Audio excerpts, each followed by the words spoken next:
Hei, halo sahabat pecinta catur, selamat datang kembali di Catur Talk Indonesia. Pada kesempatan ini kita memasuki sesi request, di mana kawan merequest bang, coba buat permainan Jose Raul Capablanca, permainan raja posisional dari masa lalu. Perlu diketahui teman-teman bahwa Jose Raul Capablanca ialah pecatur hebat Kuba, merupakan juara catur ketiga di dunia, di mana sang legenda ini juga sering disebut manusia mesin dalam catur, human chess machine. Dan pada kesempatan ini adalah pada event elite yang berlangsung di Prancis pada tahun 1938 menghadapi pecatur Rusia Nicolas Rossolimo yang juga beremigrasi dua kali, yang pertama ke Prancis, yang kedua ke Amerika Serikat. Dan tentunya ini juga bukan pemain sembarangan, kita sering mengenal bagaimana adanya Rossolimo Attack. Bagaimana permainannya langsung saja kita simak di Catur Talk Indonesia.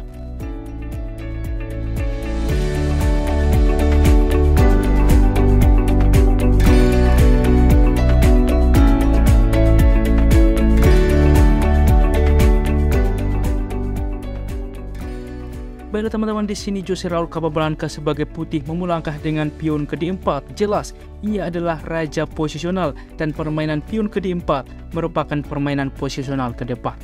Kuda ke F6, C4, lalu E6, kuda ke C3 dan D5, sehingga di papan kita melihat gambit menteri ditolak. Dilanjutkan mainan tentunya dengan gajah ke G5 langsung mengepin kuda, gajah ke E7 langsung juga mencegah pinan, mempersiapkan juga rokade ke depan. Pion ke E3, rokade, kuda ke F3, lalu kuda B ke D7. Berlanjut benteng ke C1, pion ke C6 mempersolid pion satu sama lain. Gajah ke D3, di sini juga mengancam ke depan. Biasanya juga hitam memanfaatkan dengan memukul pion sehingga mengurangi tempo. Di sini terlebih dahulu H6, gajah mundur, barulah pion D memukul pion C. Gajah memukul kembali, sehingga dengan harapan di sini putih ketinggalan satu tempo. B5 saat ini, gajah mundur ke D3, di mana juga memantau tetap peta penting H7, pion ke A6, lalu langsung membongkar inisiasi A4. Pion ke B4 langsung juga mengancam kuda, kuda ke E4 menawarkan kuda, disepakati oleh hitam. Kita lihat ini cukup berbahaya teman-teman, di mana ke depan gajah terancam dua kali, sehingga gajah memukul gajah, dan ini opsi terbaik memanfaatkan keunggulan dengan kuda terlebih dahulu memukul pion. Karena sebelumnya, apabila menteri langsung menerima gajah, maka gajah memukul kuda. Gajah ke B7 mensupport pion, gajah memukul pion, pertukaran pun terjadi. Jelas di sini putih akan unggul satu pion ke depan, dan juga cukup signifikan pada skala Grandmaster. Kita kembali teman-teman di dalam positioning, untuk itulah dipilih kuda langsung memukul pion. Di sini tidak langsung raja memukul kuda, dan Capablanca langsung juga menawarkan endgame, menukarkan menteri dengan gajah memukul menteri. Sebelumnya saya akan menunjukkan sebuah variasi yang cukup menarik di dalam pos ini teman-teman. Ada sebuah trik yang bisa dicoba memainkan dengan gajah ke H7 skak. Dan ini tentunya penuh resiko. Apabila teman-teman diterima gajah ini, inilah yang menjadi kesalahan bagi hitam dan keunggulan bagi putih. Karena menteri dapat menyelamatkan diri juga tempo skak. Maka setelah raja berpindah, maka di sini baru gajah memukul menteri. Jelas di sini pun ke depan bahwa putih jauh lebih baik. Dan di dalam pos ini tentunya, jika diketahui oleh hitam, ia akan melangkahkan dengan raja berpindah ke H8, maka yang terjadi barulah gajah memukul menteri, pertukaran kuda memukul menteri. Di sini raja menerima kuda, benteng memukul gajah, maka gajah mundur kembali, dan inilah kira-kira yang bisa terjadi. Tetapi sebuah trik dengan melakukan skak terlebih dahulu, apabila diterima untuk juga menteri ke depan menyelamatkan diri tempo skak, merupakan opsi yang cukup menarik. Kita kembali ke partai aslinya. Di dalam pos ini Capablanca langsung gajah memukul menteri, maka kuda juga langsung memukul menteri, raja memukul kuda, benteng memukul gajah, dan benteng saat ini juga langsung memukul pion.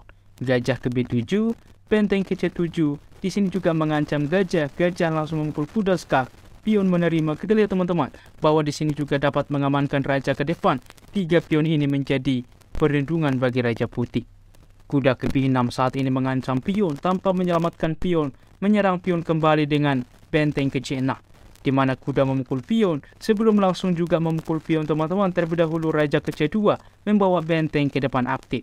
Benteng ke B8 saat ini mendorong pion ke depan, Di dalam pos ini untuk raja juga menghentikan pion salah satu opsi, langsung benteng fokus rencana ke A1.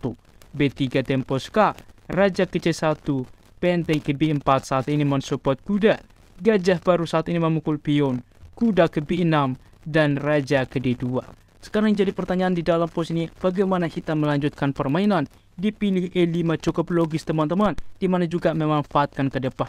Akan tetapi, ada sebuah langkah yang cukup menarik yang akan kita bahas ke depan. Di dalam pos ini diterima tentunya oleh Capablanca dan kuda ke C4 skak. Sebelumnya teman-teman, bagaimana jika langsung dilakukan skak? Masalahnya Capablanca sudah mempersiapkan benteng ke D6. Untuk itulah ia menerima teman-teman, karena pion ini juga mensupport benteng. Pertukaran terjadi dan ini menjadi pion bebas ke depan. Yang kedua, bagaimana jika benteng ke B8? Ini adalah saran dari komputer. Apabila gajah ke D3 juga ke depan mengontrol petak ini, ancaman skakmat ke depan apabila kuda dan benteng tidak ada, maka kuda ke 4 saat ini dapat dilakukan. Raja ke C1, maka benteng ke D8 baru bisa teman-teman. Gajah ke 4, maka G6. Dan ini pun masih cukup komplikatif ke depan. Namun rupanya kita akan melihat bedanya ketika dimainkan oleh hitam, yaitu dengan kuda ke C4 skak, maka raja ke C3 adalah sebuah opsi yang cukup menarik. Kuda langsung juga memukul pion, tempo juga mengancam benteng. Benteng ke C5, dilanjutkan dengan benteng ke B6 mengancam gajah. Dan coba teman-teman, Anda pos seperti ini, apa langkah eksekusi yang dimainkan oleh Jose Raul Capablanca yang membuat hitam menyerah di dalam posisi seperti ini? Bagaimana teman-teman? Selamat bagi Anda yang bisa menemukan langkah itulah dengan gajah ke D3, dan percaya atau tidak setelah langkah posisional gajah ke D3, di sini juga Rossolimo menyerah. Karena apa? Apabila kuda memukul gajah, masalahnya benteng memukul benteng, ada tempo skak. Setelah raja merespon atau hitam merespon, masalahnya di sini kuda akan tumbang, putih unggul 1 perwira. Yang selanjutnya, bagaimana jika di dalam posisi benteng memukul benteng? Inilah teman-teman bagaimana kuatnya gajah. Oke, sehingga benteng ke C8. Ini pun skakmat teman-teman. Yang selanjutnya, bagaimana jika benteng berpindah ke E8? Maka di sini dapat simpel saja, benteng akan memukul kuda. Karena apabila benteng memukul benteng, maka benteng ke E8 skak ditutup, dimakan saja. Ditutup benteng ke E8, benteng memukul benteng. Dan ini pun skakmat. Sangat-sangat menarik teman-teman. Dan sebelumnya juga saya akan menunjukkan kepada Anda, selain dengan pion ke E5 untuk membuka file D, apa yang bisa dilakukan di dalam posisi bahwa benteng ke 8 sebuah opsi. Baru ke depan teman-teman memanfaatkan pinah. Apabila gajah mundur saat ini tetap juga memantau diagonal ini, maka baru E5. Karena apabila pion memukul pion, kuda sudah bisa ke C4 skak. Kita lihat di sini bahwa gajah sedang dipin, sehingga raja ke C3, kuda dapat memukul pion. Kita lihat apabila benteng saat ini mengancam kuda, masalahnya kuda memukul gajah disupport oleh benteng, juga tempo mengancam benteng. Sehingga raja memukul benteng, kuda memukul benteng, raja kembali, dan ini pun masih cukup sebanding teman-teman. Tetapi dengan dimainkan E5, ini pun diterima karena ada juga ke depan untuk menghentikan apabila ada skak, sehingga selanjutnya pun langkah posisional dimainkan, gajah ke D3 menyerah karena tidak mungkin di sini benteng memukul benteng ini, karena ada benteng tentunya meninggalkan baris ke-8, benteng ke-8 skakmat. Sangat menarik teman-teman, bagaimana posisional yang dimainkan oleh Capablanca. Berikut tingkat akurasinya. Ulasan permainan dari komputer menunjukkan bahwa Jose Raul Capablanca memiliki tingkat akurasi 97% dan hitam Nicolas Rossolimo 89%. Baiklah teman-teman, demikianlah ulasan catur hari ini. Jika kawan-kawan suka dengan konten catur seperti ini, dukung kami dengan cara like, subscribe, dan juga share. Bila ada saran ke depan, jangan ragu tuliskan di kolom komentar. Salam catur Talk Indonesia, sampai jumpa di video berikutnya. Keep sharing and keep loving. Bye-bye.